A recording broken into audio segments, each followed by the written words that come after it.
It's Tuesday. I want to say 11 o'clock.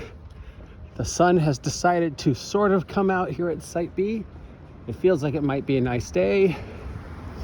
My allergies are still going crazy, and it is I, the OGGM, walking to the store that I, can't walk to because nobody in California can walk to the store. It's been a while since we've talked about Critical Role. So yeah, let's talk about Critical Role. I noticed the amount of time that passes between my Critical Role vlogs seem to be increasing because maybe Critical Role is starting to lose its relevance. I don't know. There are still small little bubbles of weirdness that pop up and misinformation regarding Critical Role and its place in the great cosmos. And maybe I'm completely wrong, but just because the amount of time that has passed between comments regarding the show and the fact that a lot of the stuff I'm hearing about the current campaign makes me think that maybe it's starting to wind down, which is perfectly feasible. And maybe it's just not as relevant as it was 3-4 years ago.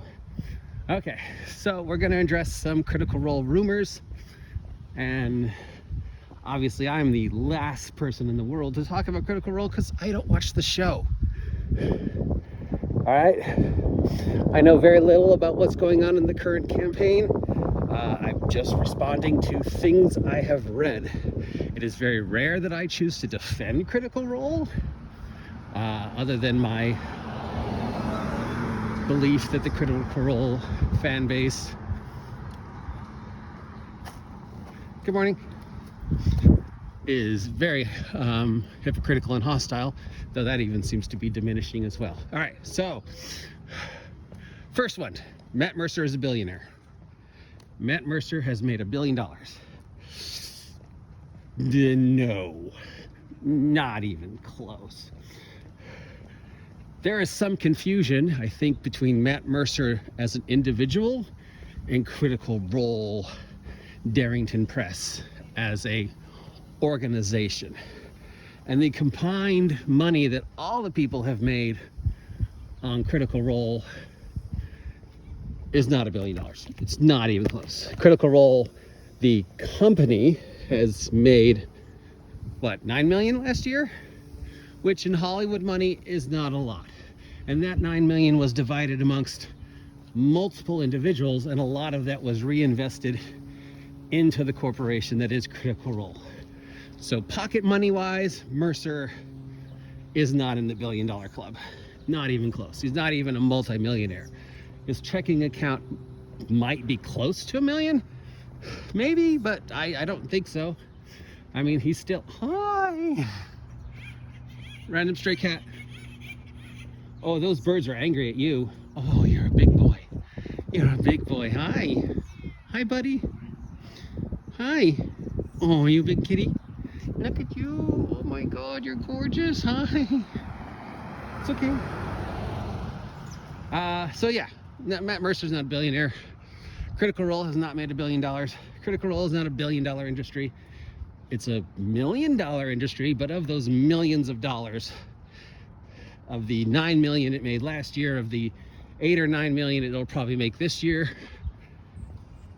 you got to remember again that it's a company, and those funds are divided amongst all the individuals in the company.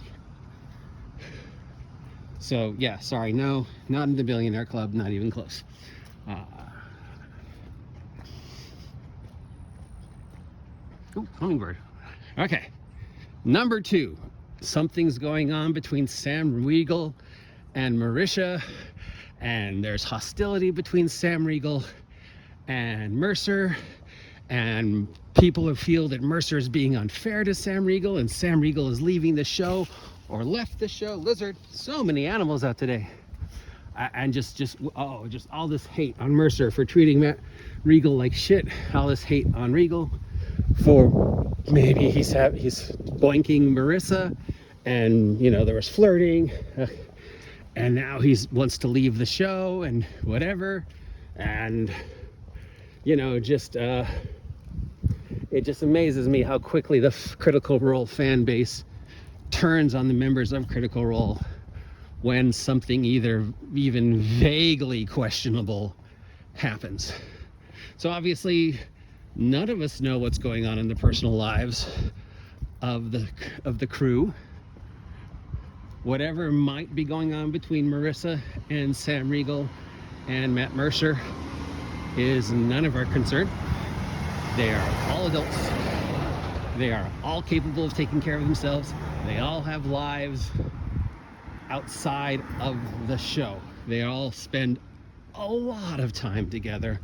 And when that many creative individuals spend a lot of time together, yes,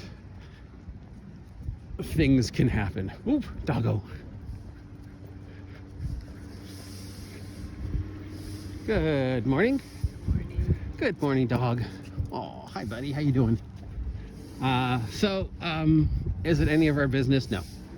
Is Sam Regal gonna leave the show? Who cares? He's an adult. He can do whatever he wants. If he's burnt out on the show, which I would be burnt out if it was me, and needs a break or wants to do something else creatively, or wants to take his life in a different direction, that's fine.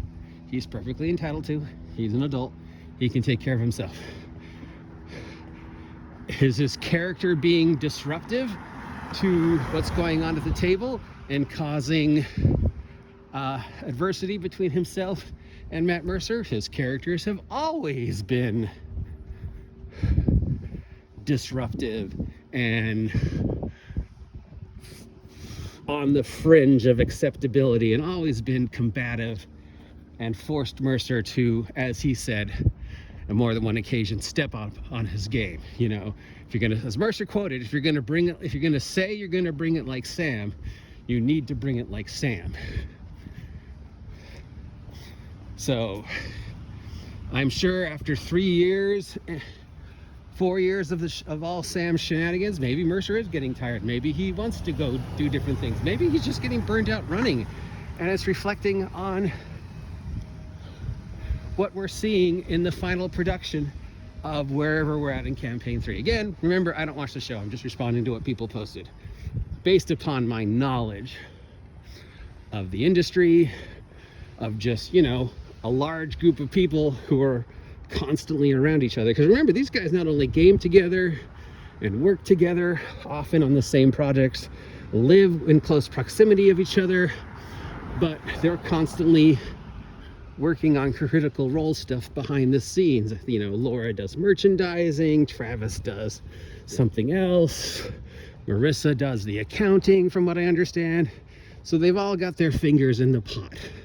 So could there be something from real life bleeding over into the game, or could it just be all part of the showmanship that is the game? I mean, who knows? Who knows what goes on beyond closed doors? Is it any of our business? Absolutely not. Matt Mercer is an adult. He pays his taxes. He drives a car. He goes to work. Sam Regal is an adult. He pays his taxes. He,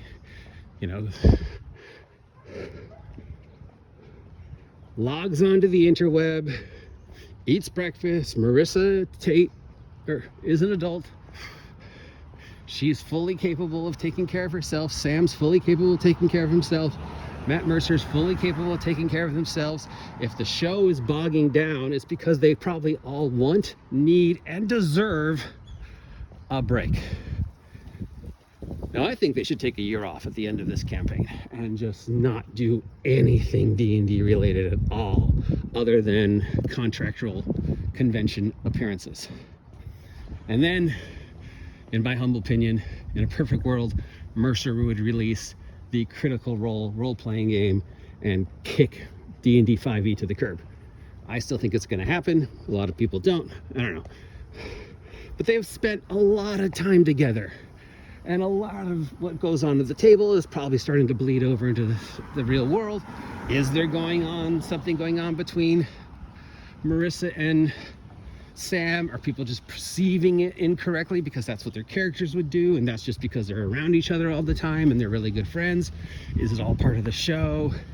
You know, it's hard to tell when the reality and the showmanship of Critical Role mash. You know, how much of real life and what's going on behind the scenes are we seeing play out at the table?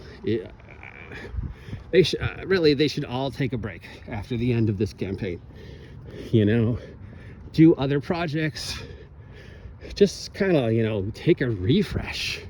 They have been in the public eye for so long, and they're constantly facing this unenviable level of scrutiny from the industry and this responsibility that has been placed in their laps.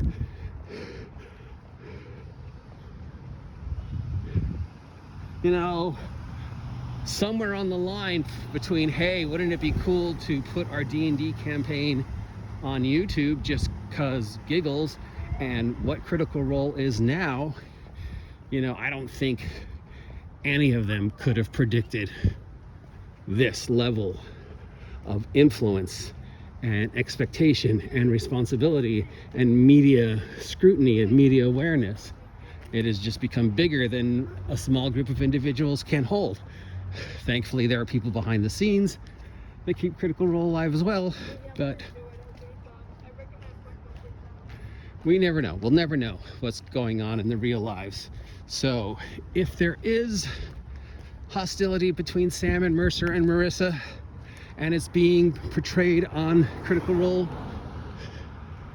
it's something they need to work out, because they're adults and it's none of our business. If it's all just part of the showmanship and just Matt reacting to the way Sam has been for the past 4 years, again, they're adults. They can work it out. It's none of our business. Bottom line, other than the entertainment value, what goes on with Critical Role behind the scenes is none of our business. They're adults. They can take care of themselves. Who cares? How, you know, I understand the emotional attachment. I've definitely been emotionally attached to shows, you know, yelling when my favorite character is hurt, or my, you know, something happens to my actor and I'm more, you know, two of my favorite characters from Netflix's sexual education TV show have left the show, and that just brings an end to their storyline. And I was very much invested in their storyline. They weren't the main characters, but I was a big fan of Lily and the growth of her character and just how weird and bizarre and open she was about her weirdness and her sexuality. And that actress is leaving. Does that mean I'm not going to watch Sexual Education? Does that mean I'm angry at the show? Is it any of my business what a adult decides to do for her career, or what the directors and producers of the show decide what direction they want to take? No, it's not. And it's not any of your business, whatever it is going on at the table at Critical Role. Okay. And finally, is Critical Role losing its relevancy? Yes, it has to. It has to. It can't keep going. You know, I mean, even the longest running TV show in the world, The Simpsons and Supernatural, after a while people became just like, yeah, you know, I'm bored, I'm done. How much more can you do with this story? You know,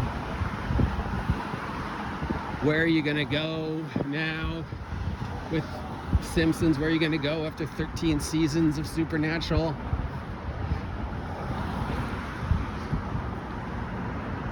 No production can remain in production for an infinite amount of time. It has to end. The story has to end.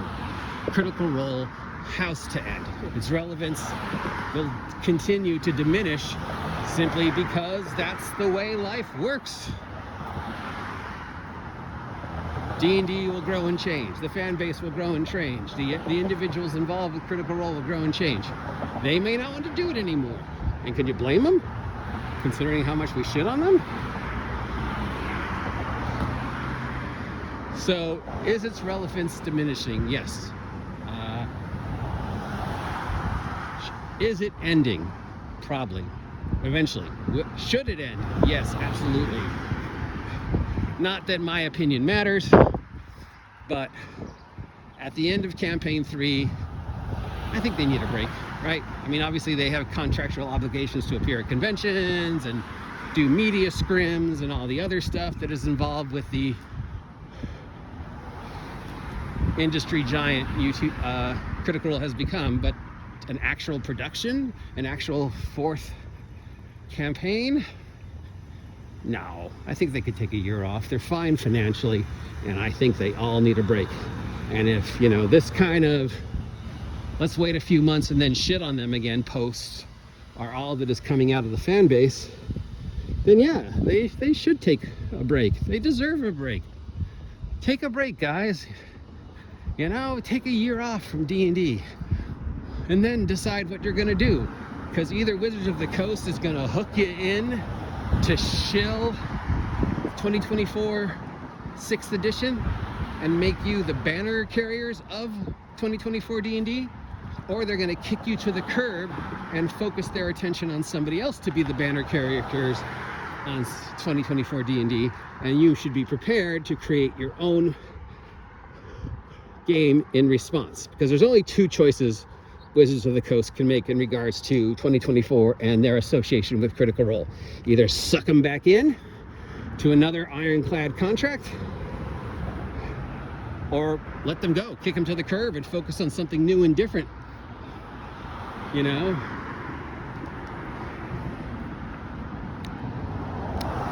So there we go, 3 things on Critical Role, cause. And in closing, what goes on in the personal lives of the individuals that make up the cast of campaign 3, it's none of our business. They're adults. They're perfectly capable of taking care of themselves, and if they're tired and burnt out and don't want to do this anymore, they have earned that. They have earned the right to say, I'm done. I need a break. And speaking of breaks, we've reached almost where I have to go. 17 minutes to get from my house to here. I thought it was shorter. I guess going the other direction seems to take less time. Anyways, yeah, that's it for me for today. Please post all your negative hate comments down below in regards to my opinion of Critical Role, because hate clicks are still clicks, and I know no matter what I say about Critical Role, it's going to get me shit on. So yeah, might as well just embrace it and milk the hell out of the algorithm. So yeah, Critical Role, Critical Role, Critical Role.